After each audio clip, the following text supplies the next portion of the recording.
Sahih al-Bukhari 751. Narrated Aisha.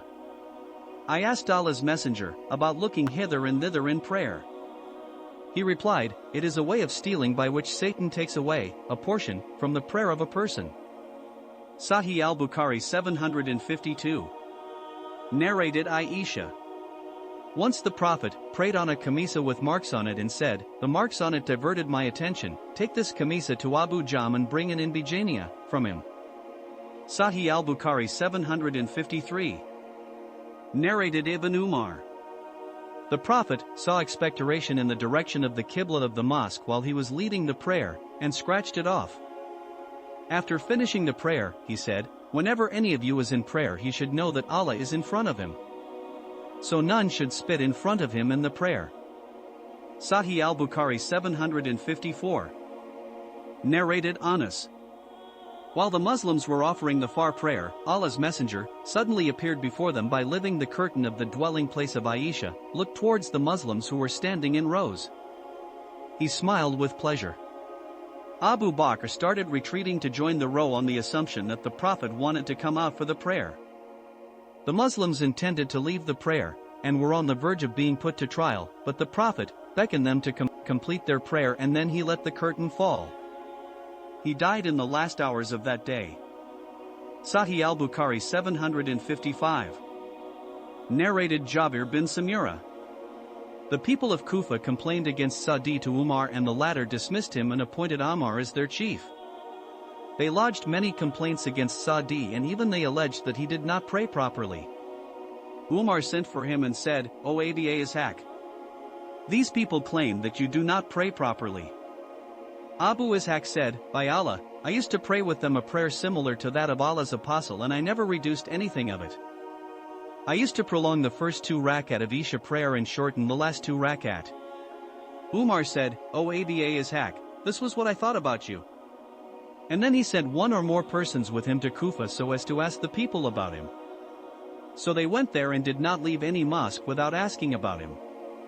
All the people praised him till they came to the mosque of the tribe of Bani Abs. One of the men called Usama bin Qatada with the surname of Abi Sada stood up and said, as you have put us under an oath, I am bound to tell you that Sa'di never went himself with the army and never distributed the war booty equally and never did justice and legal verdicts. On hearing it, Sa'di said, I pray to Allah for 3 things, O Allah. If this slave of yours is a liar and got up for showing off, give him a long life, increase his poverty and put him to trials. And so it happened. Later on, when that person was asked how he was, he used to reply that he was an old man in trial as the result of Sa'di's curse. Abdul Malik, the sub-narrator, said that he had seen him afterwards and his eyebrows were overhanging his eyes owing to old age, and he used to tease and assault the small girls in the way. Sahih al-Bukhari 756. Narrated Ubadah bin as-Samit. Allah's Messenger said, whoever does not recite al-Fatiha in his prayer is invalid. Sahih al-Bukhari 757. Narrated Abu Hurairah. Allah's Messenger entered the mosque and a person followed him. The man prayed and went to the Prophet and greeted him.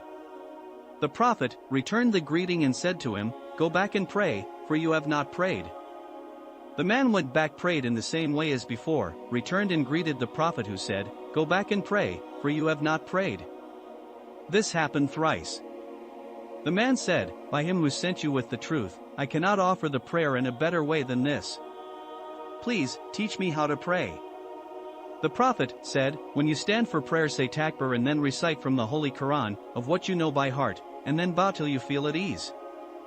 Then raise your head and stand up straight, then prostrate till you feel at ease during your prostration, then sit with calmness till you feel at ease, do not hurry, and do the same in all your prayers.